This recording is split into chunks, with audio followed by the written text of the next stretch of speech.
大家好，我係 Rachel，我係 Benson，歡迎收聽講一半唔講一半。197集。第197集咧都係一個特別嘅一集咧。咁咧喺呢度首先再次多謝我哋嘅爸爸，就係呢個手文出版社啦。咁我哋今集咧會講另外一本書嘅，係一本好唔同嘅書，但係即係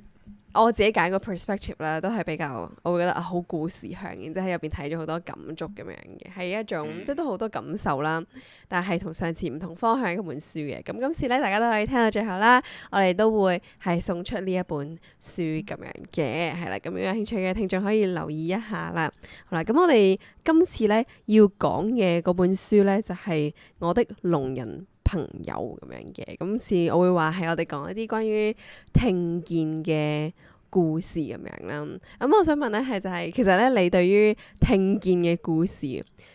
係有幾多認識？即係我覺得聽見係一個係咪比較我自己覺得比較適合，即係比較廣泛嘅一個字咁樣，同埋都當然比較詩意嘅。即係就話我覺得點樣去理解可能聽障又或者係甚至係講緊一個狀態係聾嘅狀態，即係我覺得個理解係要去再深研一下咁樣，所以我會用聽見嘅呢個故事，即係有比較我會覺得係多元嘅字咯，去形容呢件事啊。我覺得係諗下，其實佢好跨媒介嘅，即係聽障人士佢由即係由一出世去到依家，其實佢 perceive 呢個世界嗰個方式同我哋係唔同啦。即係姑勿論佢係可能係裝咗人工耳蝸啊，或者佢係純粹用手語啊，甚至係讀唇都好啦。其實因為佢由細到大 develop 嘅時候，佢睇嘅方式已經同我哋唔同咧，所以再加上要將佢哋嘅故事用文字去表達出嚟，其實已經隔咗幾重嘅翻譯喺裏邊咯。所以嗰個我覺得即係中間就好似係嘗試用某一個唔同好迂迴嘅媒介去代入佢哋嘅角度，去了解佢哋點樣睇呢個世界。我覺得呢個係已經係呢個咧，其實我覺得唔一定係限制話係真係一啲好已經確診嘅聽障嘅狀態。我覺得呢個對於一般人嚟講都係一個值得討論嘅問題，因為呢個係就開始 mark 咗就係我對於可能聽見嘅故事或者聽見呢個概念嘅第一個認知就係我之前就去研究咗一個咁樣嘅小 project 咧，就係喺度諗緊啲人到底係點樣去睇書，即係點樣做一個閱讀嘅行為嘅。因為對於我嚟講咧，就係可能我睇書嘅時候咧，雖然我哋隻眼喺度碌得好快啦，跟住都係安靜嘅環境嘅，咁但係咧對於我嚟講咧，係睇書係有一個心裏邊有個聲音喺度讀嗰啲字俾我聽噶咯。咁所以我自己當時喺度諗嘅就係一個閱讀嘅經驗到底係點樣發生嘅，即係嗰個文字同埋聽見嘅問題嘅，即係啲人點樣去聽到自己把聲去讀一啲字俾自己聽。咁當中入邊涉及咗例如話可能唔同語言嘅性質嘅。咁例如我覺得幾有趣嘅就係因為我哋自己會識英文同埋中文啦，而佢哋兩個都係我自己覺得係一個比較唔同嘅文字系統嚟嘅。因為中文係一個象形嘅文字啦，即係佢係講求嗰個字形同埋嗰件事情本身係有一個模仿嘅狀態喺度嘅，即係將呢個概念變成都係一個保留咗視覺上面嘅一個認知啦。但係咧英文就係一個聲形嘅文字咯，即係英文基本上係佢記錄咗嗰個聲音㗎，咁所以係完全唔同嘅玩法啦。咁所以當時就喺度諗到底就點樣去做呢樣嘢。我當時嘅對象係就係研究中文字呢一樣嘢，跟住我去睇一啲文獻嘅時候，例如話英文嘅世界咧，佢哋係有 research 咧喺度做緊，就係點樣去理解一啲唔能夠聽到嘅人，其實佢哋係點樣閱讀噶咯？即係如果即係一個好極端嘅狀態，就係佢從來都聽唔到嘅話，佢哋點樣去睇嗰啲字嘅咧？尤其是喺英文嘅世界，係你要聽到先可以識得去睇嘅咯。咁如果你不曾聽見過係點樣嘅話，你又點樣去理解一句聽見嘅文字咁樣嘅？即係呢個係，但我覺得呢個係一個幾廣泛嘅問題嘅，因為講起嚟話每個人嘅，我會覺得啦，我唔知咁樣形容正唔正確，就係每個人嘅語言嘅深造程度不一，即係每一個人嘅閱讀能力或者係閱讀方式都好唔同，即係唔需要話去到可能真係有某啲嘅障礙嘅，或者 in general 所有人都有啲障礙嘅，我覺得咁，所以就係一個幾有趣嘅問題。但係去到一啲比較 practical 嘅嘢咯，即係我會覺得尤其就我之前叫你去睇嘅嗰套戲就係看我今天怎麼說嘅，跟住咧我想講咧，每次我講呢個嘢，你就會話黃修平導演係我哋學校嘅舊生，so proud。咁你又唔去睇嗰套戲，係咪因為佢冇喺澳洲上映？佢冇喺澳洲上映啊，係佢應該冇喺澳洲上映，即係要睇都要盜版睇咯。我有啲唔支持去即係用盜版方式去睇戲嘅人嚟嘅。OK 係，總之好 proud。我想講，每次黃修平導演有任何嘅新創作嘅時候，都咦係我哋學校 OK，即係呢個係永遠都係第一個反應啊，都會係咁樣。跟住係啦，咁之後我就佢睇咗呢套戲啦，我覺得呢個係一個比較更加貼地或者係 practical 咁樣去理解一個聽見嘅問題嘅，就係因為呢套戲入邊有提及到係人工耳蝸啦，又或者係香港呢一個群體入邊嘅教育歷史咧，啲身份認同嘅問題，就會令我發現係有個咁大嘅群體喺度，而唔係淨係一個 minor 嘅一個好小嘅組織喺度嘅喎，而係即係佢因為佢入邊涉及到係話可能聽障人士本身啦。然之後係聽障人士身邊嘅人啦，甚至係作為一個聽障嘅教育機構咁樣，咁所以有一個好龐大嘅社區喺度，咁所以第一次係令我更加我覺得貼地地去認識到呢一個問題。咁而一陣即係我哋就會去睇呢一本書，就話我的聾人朋友啦。你睇嘅嗰個 chapter 係咪都係關一個身份認同一個社區近代啲嘅問題啊？我覺得佢係關聾人嘅教育問題事咯，即係佢最主要聚焦都係喺可能中學轉到去呢個大專嘅時候，即係聾人佢會面對嘅唔同嘅問題咯。即係你嗰個 chapter 我都有好快咁樣睇過，即係佢頭嗰幾個 chapter 我都好快咁樣睇過。但係我揀呢一個 chapter 嚟講，因為係我之前係完全唔了解聾人喺呢個教育上面嘅面對，其實係歷史上我都係係咯，即係原來係有咁大段嘅歷史，同埋係都關乎咗一啲健聽人士即係做得充足嘅一個 research 而導致其實有一個世代嘅聾人佢哋得到嘅教育係 suboptimal 咯，即係唔係即係強迫地係接受比較差嘅教育咯，令到佢哋喺大個之後嘅能力係對比起新一代嘅聾人，或者對比起即係佢哋嗰代其他即係健聽嘅人士係爭咗一橛咯。係呢一個就係我啱啱講一個哇，即係第一次更加去貼地地 practical 地即係本地地去理解呢個問題嘅時候，第一個嘅反應就係原來我對於呢一段嘅可能教育史係完全係冇認知嘅，而佢係涉及到好多嘅人啊。咁呢個第一個接觸就係喺頭先我講嘅嗰套戲《看我今天怎麼說》啦，然後就係呢一本書，即係當時睇完係覺得我都想繼續去了解一下咁樣嘅，咁就遇到咗呢一本書啦。我哋喺呢一度咁，所以咧無論你有冇睇過嗰套戲啊，咁或者係你係想繼續了解呢個問題，我覺得我的聾人朋友都係一個我覺得係好親民嘅一個閱讀嘅經驗咯，即係佢都係可能佢成件事嘅組織就係啦，佢就收錄咗咧去8位嘅聾人啦、弱聽人士啦同埋健聽家屬嘅人生故事嘅，咁佢跨越嘅歷史都好長啊！我一開始會講嘅就係一個嘅戰時嘅回憶。即係日軍佔領香港嘅時候，呢一個群體入邊嘅可能其中一個人，佢係點樣活着嘅咧？跟住呢一本書咧都會觸及可能係手語嘅起源啊，去到現代科技嘅衝擊啊，講嘅係一種唔係淨係話係缺陷嘅問題，而係一種溝通嘅尊嚴同埋關於語言上面嘅權利啊，咁就會覺得係真係好有趣嘅呢本書。我覺得好有心思嘅就係咧，佢每一個聾人嘅故事咧，都準備咗一個 QR code， 而嗰一個 QR code 咧係會連接住呢本書初版每一個聾人故事錄製嘅手語簡介影片嘅，我覺得係好有心思嘅呢一件事情嘅，咁所以我覺得真係好值得去擁有呢一本書，我覺得。跟住係啦，咁我哋準備好就開始啦。咁我講先啦，咁我想講嘅就係第一章啊，咁我就想抽取一啲我真係令到我好大體會嘅一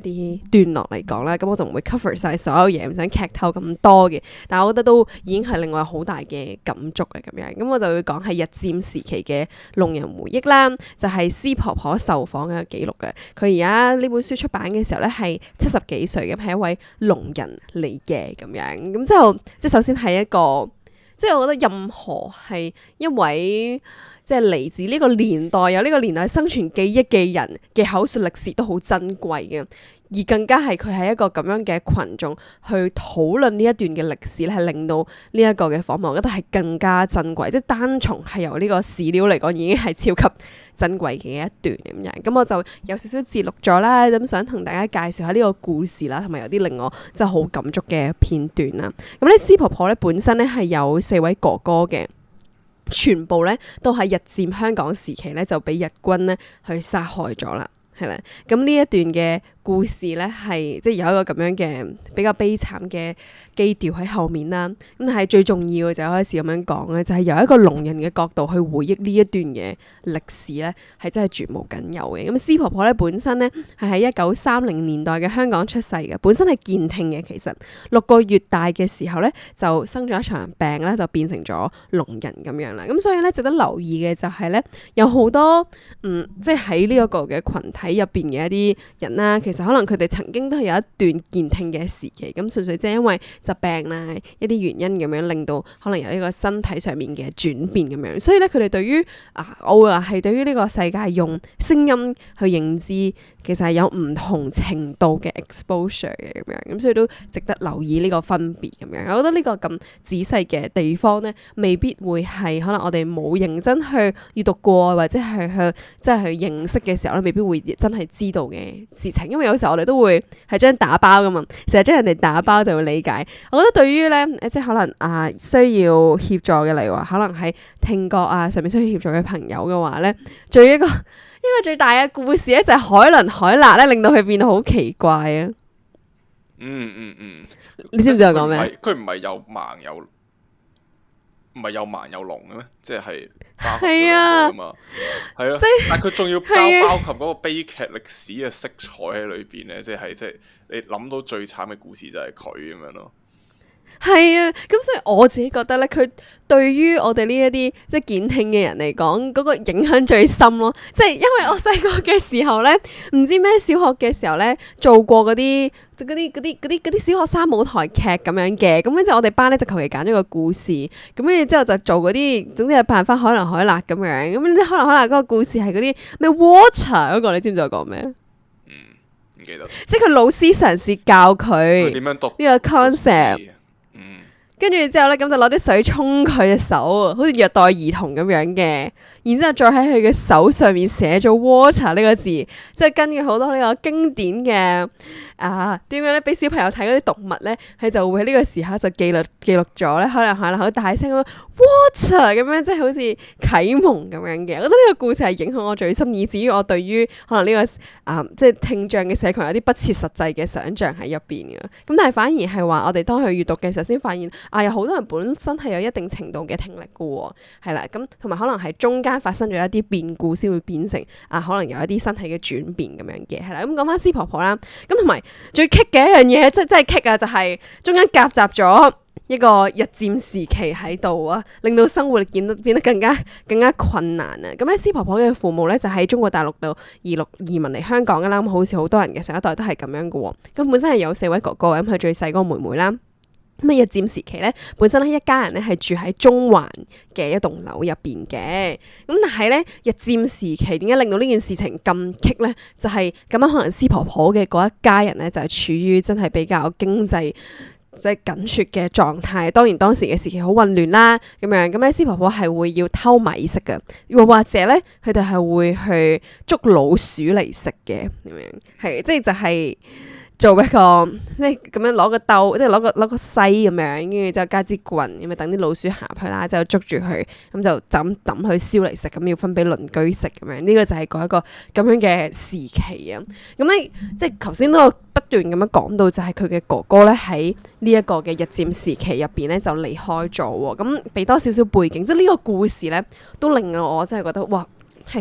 好深刻嘅。睇嘅時候，佢就話咧佢最細嘅哥哥因為硬頸唔肯同日本人去鞠躬，咁當時咧，大家見到日本人咧都好驚嘅，咁所以咧，大部分嘅群眾咧，包括師婆婆咧，細個嘅時候咧都會匿埋嘅。咁但係如果你匿唔切嘅話咧，就要鞠躬。嗰種鞠躬咧係要彎到好低好低嘅鞠躬咁樣嘅。咁但係哥哥眼鏡咧唔肯鞠躬。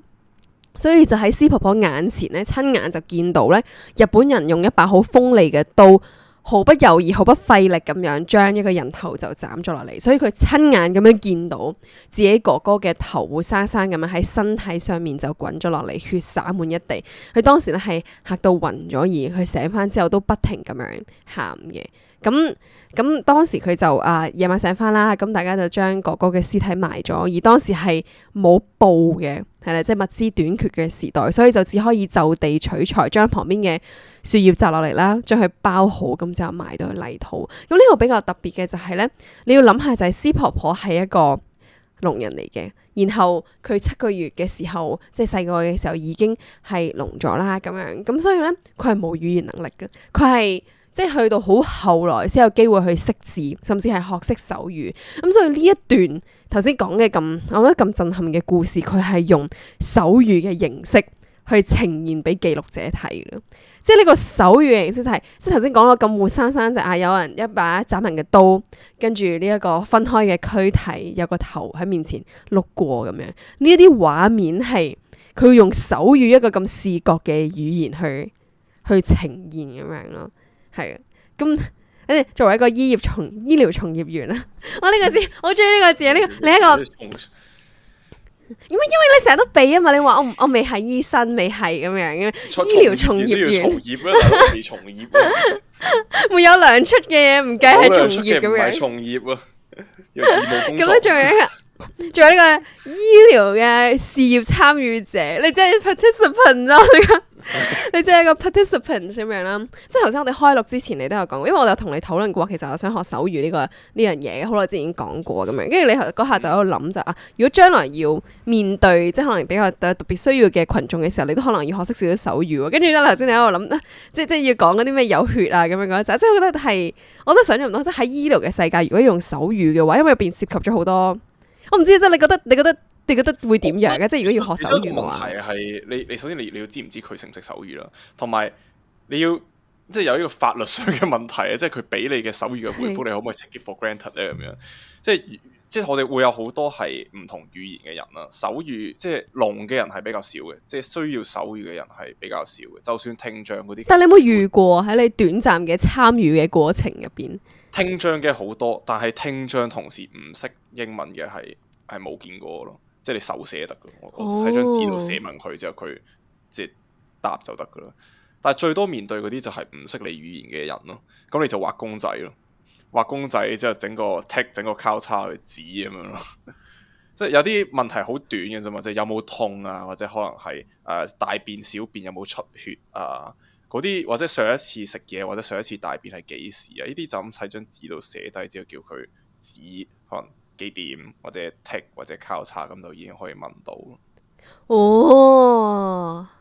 係啊，即係我真係覺得係嗱，呢啲嘅討論係真係，即係要你講咧，我先會知嘅咁樣啦。咁係即幾有趣嘅就係呢度提及咗一種係關於身體嘅問題，或者佢話好畫面嘅呈現啊。我覺得呢個係一個手語嘅特色咁樣，而係呢個。即係可能傳達信息嘅人同埋收到信息嘅人喺手語呢個話題上面係會點樣有一個點樣嘅體驗咧？即係就係令我覺得我會想學手語嘅其中一個原因。咁但係我哋繼續咗師婆婆嘅故事先咁樣啦。咁你 feel free 去 stop 我咁樣，即係我覺得呢一段歷史都未必係我哋咁熟悉嘅。即係除咗可能書面上一啲好簡單嘅介紹咁樣，咁但係真係咁真實嘅個人嘅歷史係好少會我哋討論到啦，係啦。咁跟住之後咧。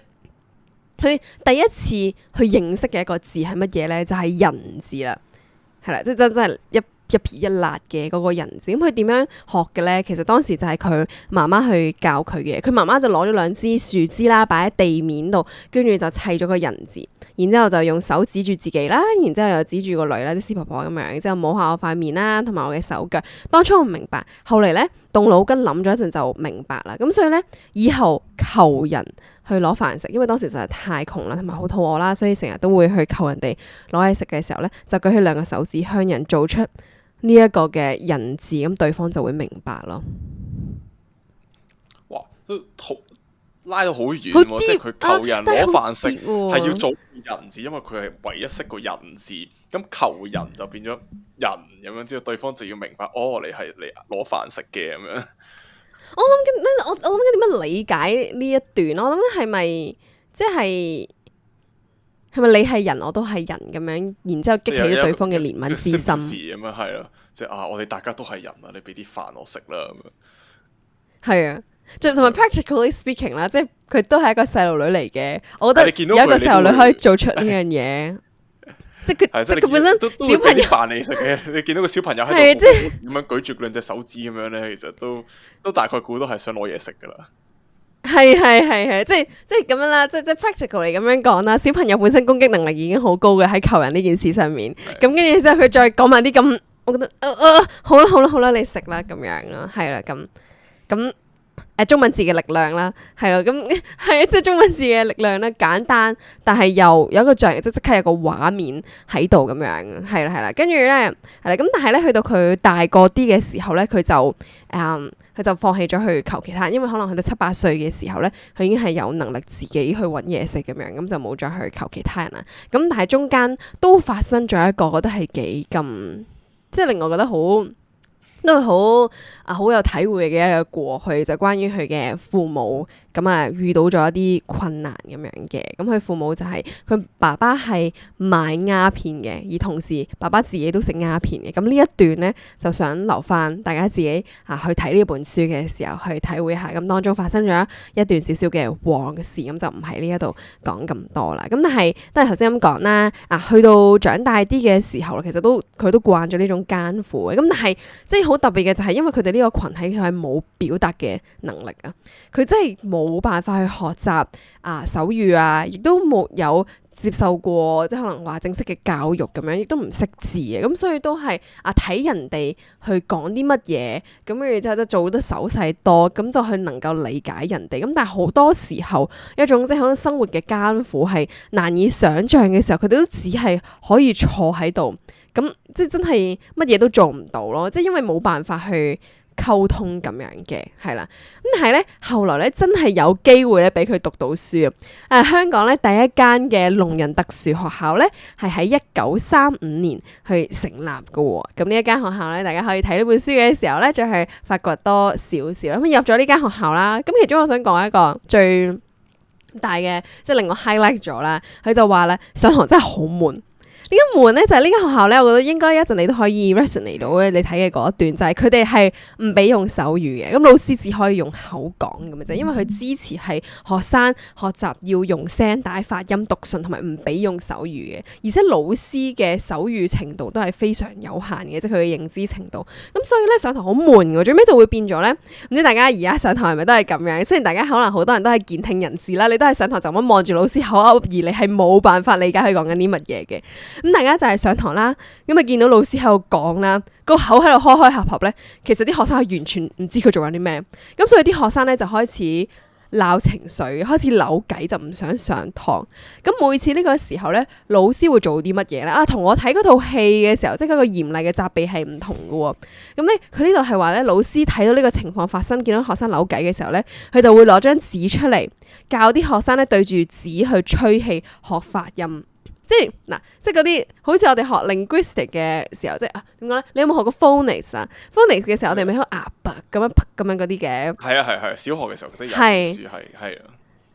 係係會有啲咁嘅堂。我特登學過點樣發音，好似冇，好似好自然地，我哋都講到廣東話咁樣咧。因為你係 local 嚟噶嘛。係啊，因為我哋 born with 嗰個 skills 由細到大，即係唔使特登學發音，所以冇呢個要即係。可能要向紙吹氣嚟等自己發音係，即係某啲音可以出到聲嘅經歷，我應該冇啊。係，但係幾有趣嘅一樣嘢喎。反而咧，中文係好難嘅喎，因為中文係有九聲嘅喎，你錯咗一個聲咧就會變咗即係變咗第二樣嘢噶嘛。咁反而中文係好難，而我覺得九聲呢樣嘢就正正就係可能一啲用英文母語嘅人啊，或者係即係拉丁語系嗰班人係難以理解嘅，因為英文係冇㗎，即係英文咧你係總之你識大概嗰啲字砌埋一齊，大家明就 O K 㗎。但係即係你就唔會學聲調，所以我覺得對於可能話聽障人士嚟講咧，聲調呢樣嘢係更加。我覺得係困難嘅一樣嘢，而我哋 naturally born with 就係我哋有聲調咧，即係作為一個本地人，我覺得係已經係好好彩。咁但係總之 anyway 啦，嗰陣時上堂嘅時候咧，老師就會攞住張紙咁樣，跟住就擺喺個嘴前面，之後就教佢對住嗰個紙吹氣，咁就學發音咁樣，咁就嚟 P 咁樣。咁啲學生咧就覺得好有趣啦，就唔會再嘈嘅咁樣。咁但係即係都係好有限嘅，你睇到咁樣嘅教育咁樣。咁最尾佢就因為一啲原因咧，就冇再去繼續上堂咧，咁嗰個原因都好有趣嘅喎，咪即係點講咧？都係 sad 嘅，咁但係我見到佢就覺得，佢就話啦，佢最尾就有一個學校啦，另外一間學校嘅，咁樣去咗啦，咁但係咧最尾就冇繼續上嘅。嗰個學校咧係有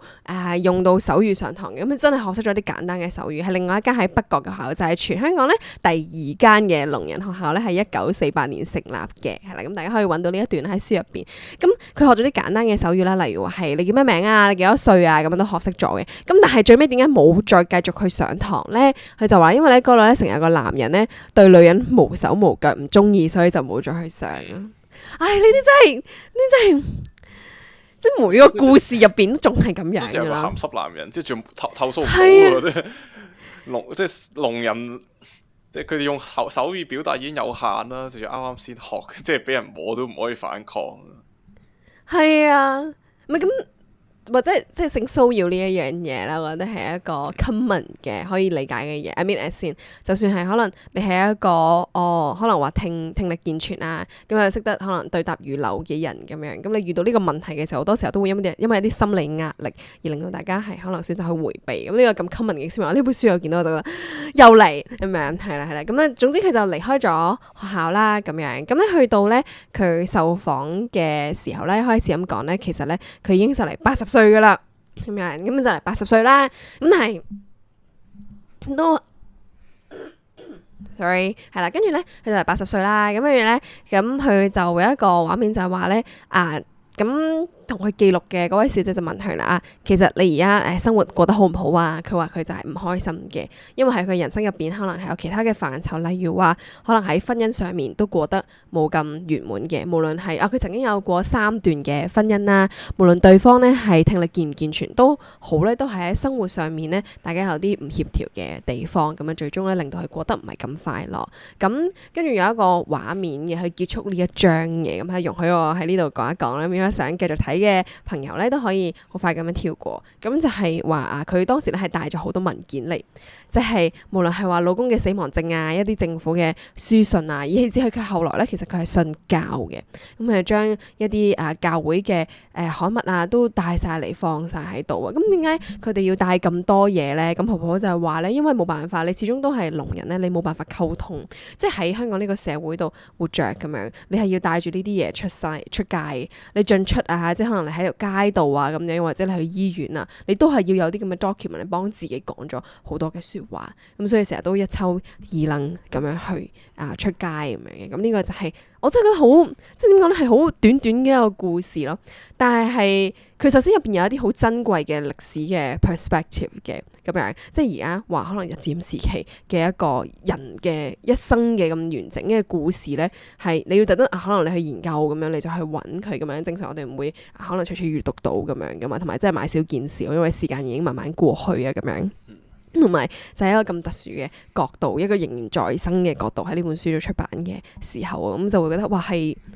一個好，即係覺得令我覺得即係咯，即係你好似我好中意嗰啲香港嗰個年代嘅歷史啊咁樣嘅，跟住就一路去咁樣啦，咁就覺得哇係一個即係一個生命嘅軌跡咯，咁樣係唔同嘅角度啊，用故事嘅角度去理解咗溝通呢回事係可以變成點樣喺歷史上面啦，一個人嘅語言聯繫到佢尊嚴嘅問題，一個時代嘅困境咁樣，又或者可能去到近代啲嘅時候，我哋資源更加充足啦，咁但係佢哋嘅故事係咪仍然係同資源充足嘅時候有類同嘅咧？咁樣咁似乎都係嘅喎，咁所以就即係呢一段嘅故事，咁都會令我覺得好大嘅感觸咁樣咯。係，其實我覺得佢喺日戰時期可以生存到呢件事已經非常之難得嘅。諗下當時就算唔係即係有聽障嘅，即係唔係有即係唔係有特別需要嘅小朋友都好難生存到落嚟啦。喺資源咁貧乏嘅時候，佢竟然可以喺咁頑強地喺咁樣嘅歷史背景底下，用住呢個僅憑可能淨係揾兩支樹枝讀咗個人字出嚟嘅溝通嘅方式，都可以即係捱過咗嗰段時代啦，之後去到而家80幾歲，可以將呢個故事收錄喺歷史裏邊。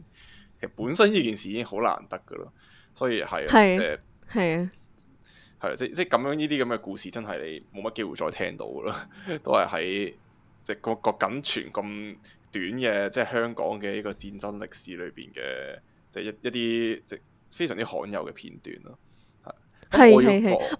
我會覺得sorry，我補充好快一句就係，我覺得係即係之所以我會覺得係點解會咁勁嘅咁樣，咁會唔會係我諗緊就係一開始我講嘅就係因為我哋聽得少咯。其實可能每個社群都有自己嘅方法去繼續活着咁樣喺唔同艱難嘅時期，只係我會話係我哋嘅條件唔同咁樣，咁我哋冇辦法去想像，但係原來其實佢哋已經有好多自己嘅方法。我覺得最簡單即係好普遍嘅例子就係有時候我哋成日諗到可能話老人家可能乜都唔識咁樣嘅，但係你不乏咧間唔中出街你會見到啲老人家咧即係玩 WeChat 勁過你嘅喎。即係我想講係我對 WeChat 係唔係好認識㗎啦，但係你開始發現咧近期啲老人家已經係 WeChat 玩得好勁啦，又喺度睇快手、抖音嗰啲啦。即係你其實咧你有時候你有冇諗過咧？你睇嗰啲廢片咧，其實佢都有睇過咁樣，咁所以我就會覺得係一種即係呢個例子係想講一種。係我哋唔了解咯，但係唔代表係人哋係唔得咯咁樣嘅，所以就係即係每個人都有，每個社群咁樣都有自己 navigate 嘅方法咁樣，咁所以會令到我更加想去認識多少少咁樣，即係可能例如話，甚至係如果係一個盲人嘅故事咧，哇咁真係會喺日軍嘅時代點樣去生存落去咧？咁樣喺香港咁嘈嘅城市咁樣盲人去點樣去聽見呢啲聲音嘅，都係另外一種角度，就係即係每個人都有自己嘅 navigate 嘅方法喺時代入邊繼續落去咁樣嘅，純粹只係我哋有時候比較難去想像，所以更加多嘅閱讀同埋了解就係我哋要做嘅事情咯。係啦，我覺得一睇聾人嘅或者聽障人士嘅故事，我就會回想起喺我呢個咁短暫嘅呢個20幾年嘅人生裏面，其實有冇真係遇過或者認識過一個聽障或者聾嘅人士呢？即係我諗係冇嘅，即係我諗緊點解冇啦？個問題係即係我讀咗都咁耐書啦，點解即係聾人嘅呢一個 community，尤其是我生存嘅，即係唔係生存。我住嘅嗰一個嘅環境都唔係啲好離地嘅地方啊，即係呢個田園天都算係比較貼地嘅地方嘅。點解會冇遇過呢個即係聽障嘅人士呢？咁其實就關呢個教育嘅問題嘅，即係我哋所讀嘅，相信你所讀嘅以前初等嘅教育啦，即係小學、中學啦，其實都會有 DEI 一回事嘅，即係好多人都有嗰啲咩讀寫障礙啊、過度活躍啊，呢啲好 common 嘅。我哋就成日會見到嘅，反而係聽障啊、視障啊嘅小朋友，我哋少見到嘅。咁依家之後我要講嘅嗰個故事就係軒仔啦，即係喺本書應該係第3或者第4個故事嚟嘅。咁佢同我哋或者聽眾嘅嗰個年齡都係差唔多啦，都係20幾歲啦。咁佢最主要就係講述自己由小學啊、中學啊，即係讀上去，可能去到大專學校啊嘅，作為一個聽障人士，佢所面臨喺學業上面啦，或者可能同齊或者同老師之間溝通嘅一個問題啦。咁當時咧，香港係有聾人學校嘅，即係專俾呢個聾人去讀嘅學校。而家就少，好似而家得返一間嘅啫。咁因為政府就推 DEI，就想將唔係 DEI，黐線，實將嗰啲叫咩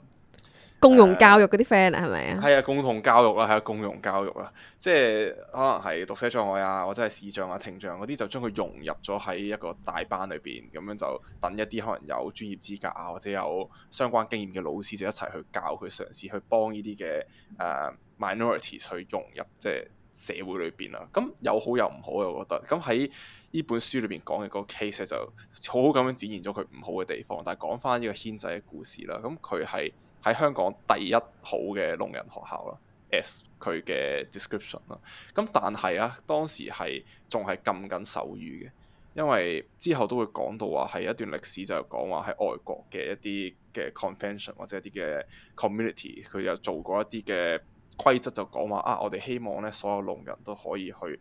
用呢個讀唇嘅方式去學習語言，而唔係用手語。咁嘗試將呢個健聽人士嘅 norm 咧就推咗去呢個聾人嘅世界嗰度，就等佢哋強迫去接受呢個健聽人士嘅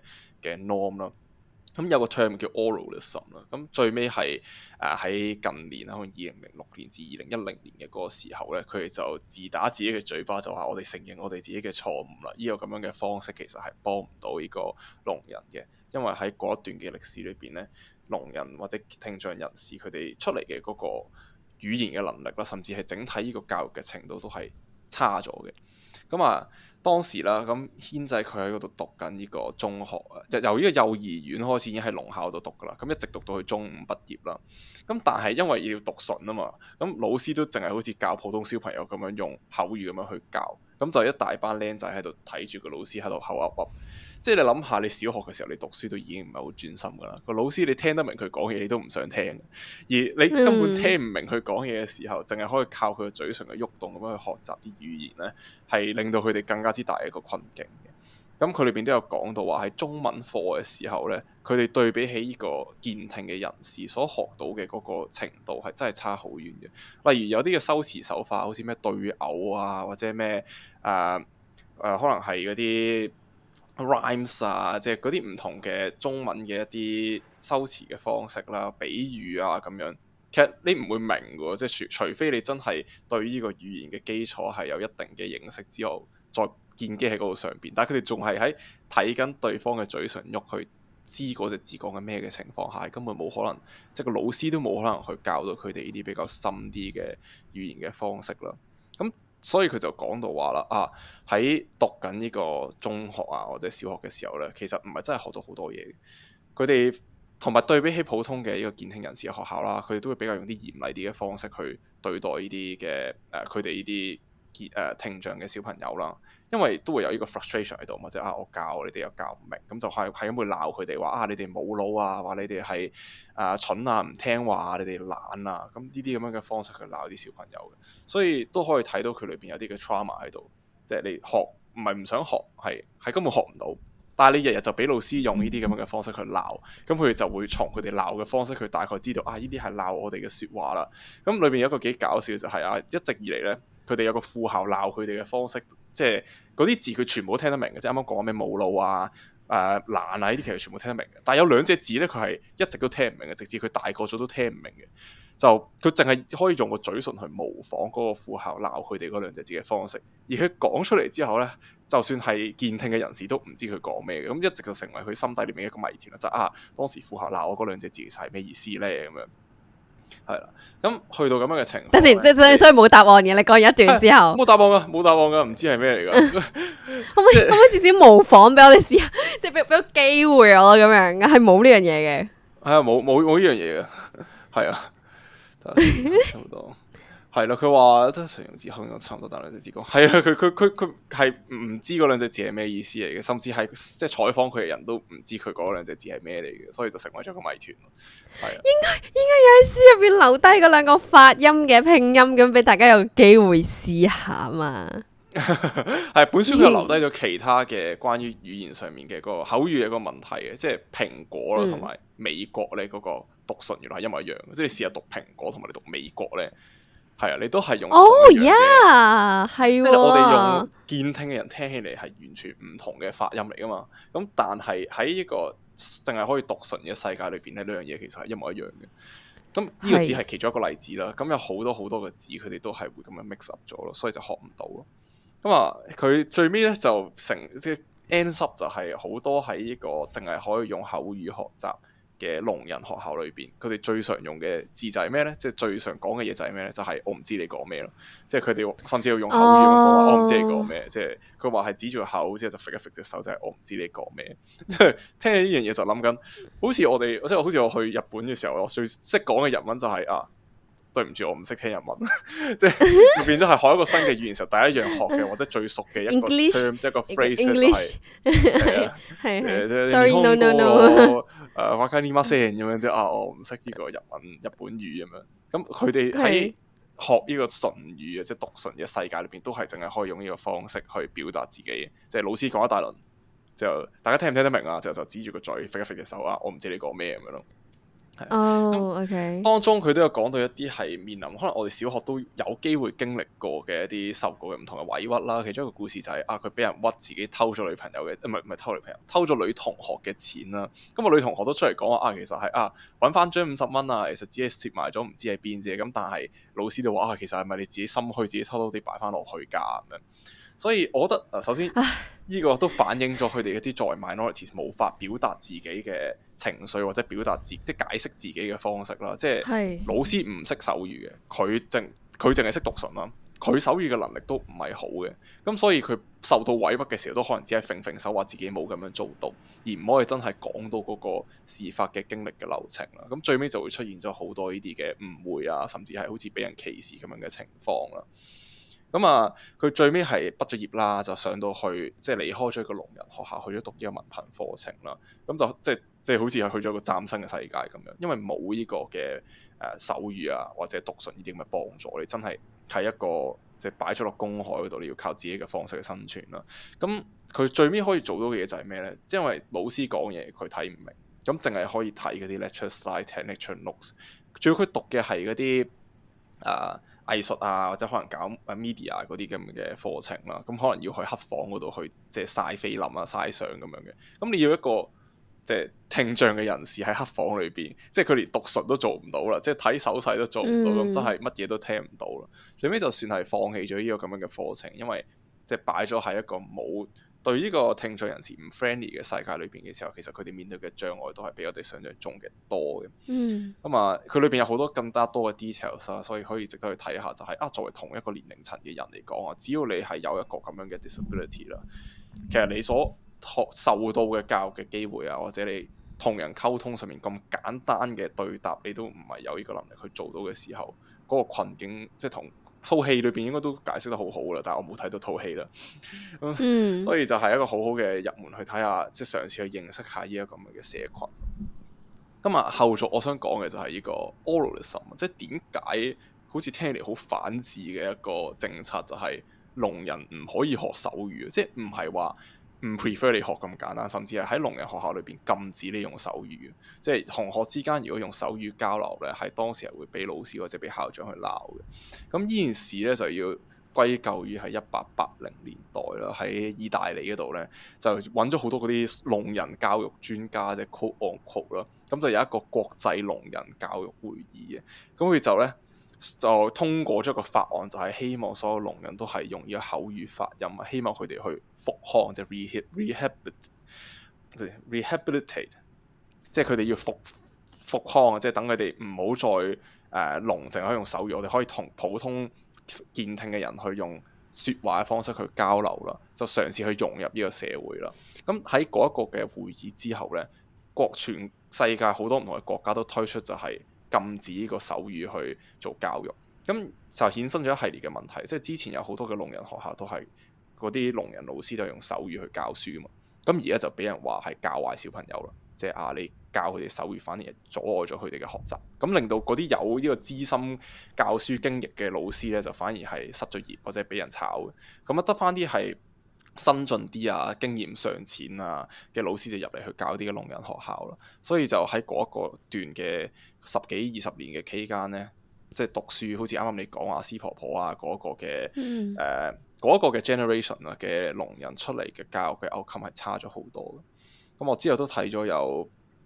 少少嘅研究，就講話喺其他國家啦，即係出現相繼嘅情況。咁喺本書裏面其他章節咧有討論到嘅話，香港嘅手語嘅 development 喺咁樣嘅背景環境，即係咁樣嘅歷史背景底下咧，其實都係有發展到出嚟嘅。咁點樣發展到出嚟咧？原來就係有啲嘅聾人學校，佢哋嗰啲嘅學生自己暗啞底係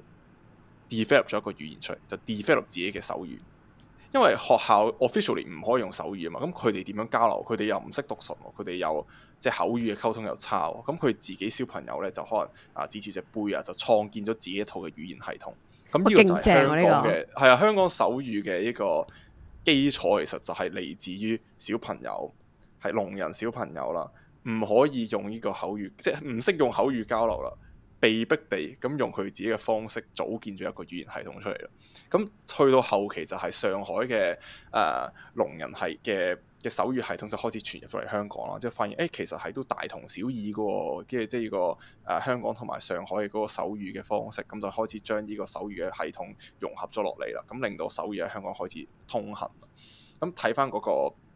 講翻嗰個少少嘅研究啦，佢就叫 Education and Health of Children with Hearing Loss: The Necessity of Sign Language， 就算係一個反思 oralism， 即係淨係可以用口語交流嘅教育方針嘅一個失敗啦。咁個數據就話香港唔係香港，喺全球3400萬嘅失聰兒童裏邊咧，其實淨係得2% 嘅小朋友喺幼兒嘅時期接受到手語嘅，好大嘅原因就歸咎於啱啱所講嘅嗰個全球性推出嘅嗰個政策啦。咁咧，佢裏邊舉咗有幾有趣嘅一啲歷史嘅一啲背景，就係香港發展咗自己嘅手語啦，即係小朋友佢哋被逼無師自通發現咗手語。其實全球有好多唔同嘅地方都出現咗相繼嘅情況喎。咁其中一個係尼加拉瓜啦，咁啊喺嗰個國家第一所嘅一個聾人學校裏邊咧，都係採用咗呢個口語教育法嘅。咁但係小朋友咧就可能喺校巴喺操場上面，佢哋唔識用口語嘛，就自己進行呢個手語交流。咁經過呢個同儕之間嘅磨合之後咧，就 develop 咗呢個尼加拉瓜自己嘅第一套嘅手語嘅方式啦。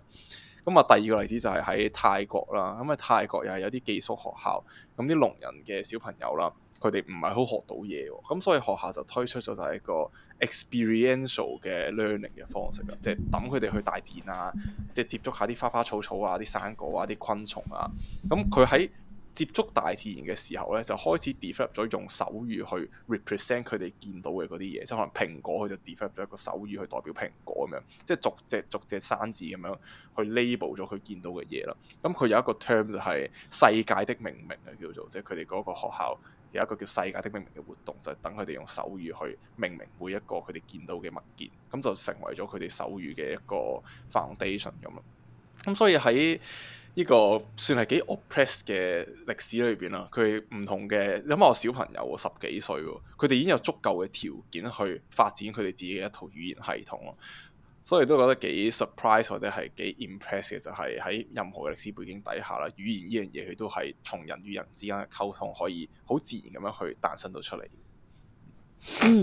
係幾好啊！呢個總結，即係語言係會自己係，我覺得好似蘭藤植物咁樣咧，佢會順應而生嘅，即係佢無論喺任何嘅環境，佢都會因為嗰個環境而有佢自己形狀嘅改變。但係頭先講咗好耐嘅話，等下諗到嘅回應就會係覺得即係我覺得我自己都算係半個或者係1/3個老師咁樣啦。我覺得越係做得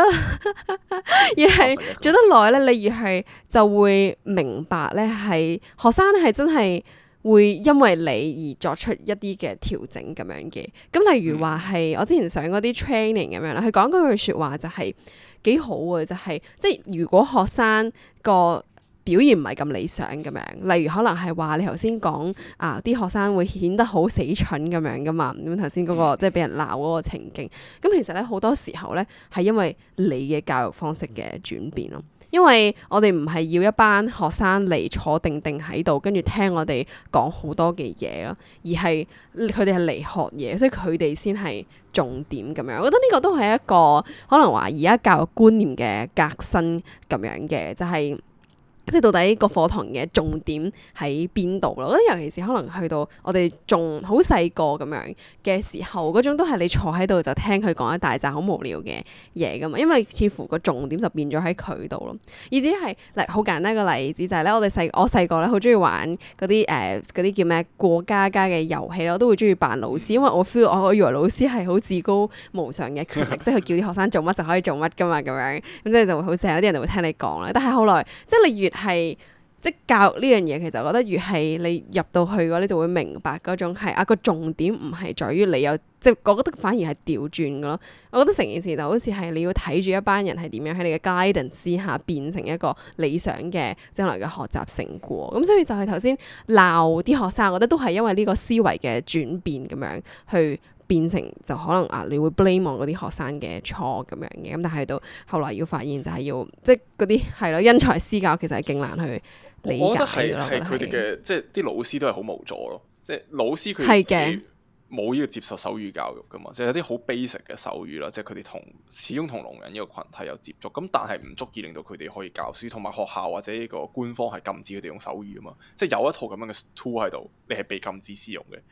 你就被逼用口語去教佢哋，即係教佢哋嘢啦，但係佢哋又聽唔明喎，咁困咗喺一個咁樣嘅，即係我想教你哋，你哋想學，但係我教唔到你哋，你哋有燥底啊，即係小朋友又發脾氣啦，但係我又教唔到你哋，咁我又燥底嘅就我要鬧你哋，就變成一個咁樣嘅死胡同裏邊咯。所以唔係佢哋唔想因材施教，我覺得係嗰個條件規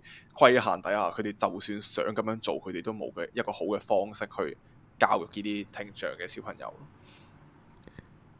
因為點解我咁樣講呢？就係可能我之前睇嘅嗰套戲咧，其實佢都係類似咁嘅嘢，然之後佢入邊都係有好大段啲老師發脾氣啦。即係點解啲老師成日發脾氣？有冇諗過？即係覺得都幾有趣啊！咁樣咧，其實咧，我覺得任何嘅成人都係啦。即係其實你有冇諗過咧？對小朋友發脾氣咧，係解決唔到個問題嘅，同埋勁差嘅點就係佢只係會 adapt 咗，係以為可以發脾氣解決問題咁樣，即係令到呢個世界嘅情緒都好差啦。即係我自己嘅位嘅小學啊嘅時候咧，有啲老師好中意發脾氣咁樣，即係都好似有啲老師好中意發脾氣嘅。咁我喺裏邊學到啲咩咧？就係即我唔會學到發脾氣，原來可以咁快咁樣達到一個效果咁樣。原來啲老師都係咁樣嘅啫，咁樣。哦，係啊，係啊，係啊，呢個。即係我自己嘅回應，主要係喺教育嗰方面嘅，因為我始終都係覺得係即係佢哋係一班即係可能有某啲需要嘅群眾咁樣嘅，但係 overall 嚟講咧，我覺得係即係有好多 common 嘅嘢喺入邊都可以攞到出嚟，並且係作為反思咁樣嘅，即係一個教育制度嘅轉變啦，咁樣老師作為一個身份，即係老師呢個身份嘅一個自覺性咁樣，我覺得係共通喺入邊嘅喎，咁樣即係我覺得例如可能我都明白你講話可能師資嘅一個 support 係唔足夠喺咁樣嘅情況之下，咁但係我覺得至少無論喺任何情況之下可以避免嘅就係唔好咁樣去辱罵小朋友，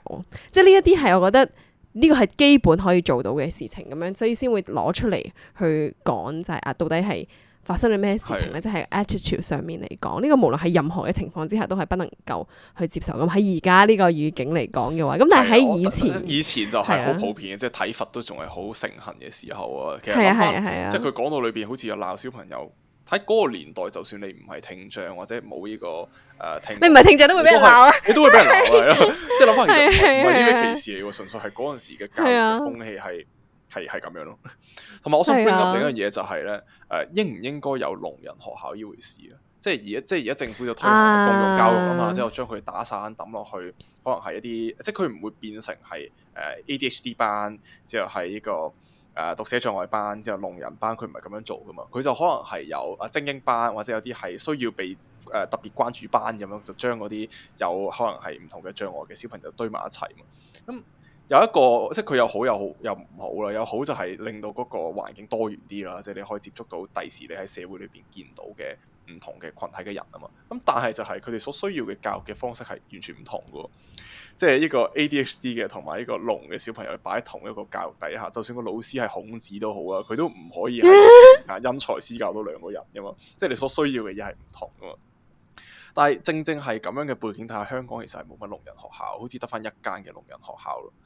雖然話係即係醫療科技係進步咗啦，好多聾嘅小朋友由細到大都可能戴緊嗰啲助聽器，令到佢哋有方式去學到口語啦。咁但係都有啲嘅小朋友係就算戴助聽器都聽唔到嘢嘅啫，真係完全聾嘅。咁佢哋嘅教育嘅權益又係咪被到剝削咧？喺呢個咁樣嘅制度底下，都係幾值得去諗下。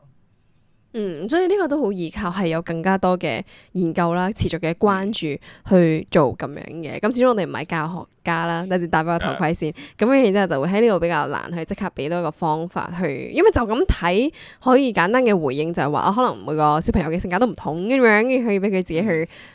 自己去摸索咁樣，咁但係可能係一啲更加複雜深層次嘅問題喺入邊咁樣啦，咁都睇，所以就好值得去留意啊關注咁樣嘅。咁我哋今日先去到呢一度。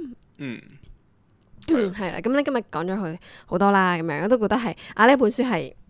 親民嘅，而且係好睇嘅，就咁閱讀嘅體驗嚟講係好好睇嘅咁樣。咁所以咧大家如果有興趣咧，都可以得到呢本書啊。咁咧可以去翻我哋嘅 podcast 啦嘅 IG 啦 halfkong.podcast 咁樣嘅。咁我哋會出個 post 啦，你可以 like 同埋 share 咧，咁就可以咧參與我哋嘅小抽獎。咁之後咧，我哋就會將呢本書送出去噶啦，咁樣。咁咧，我哋今集先去到呢一度咧，希望大家聽完今集之後咧對可能呢一個社群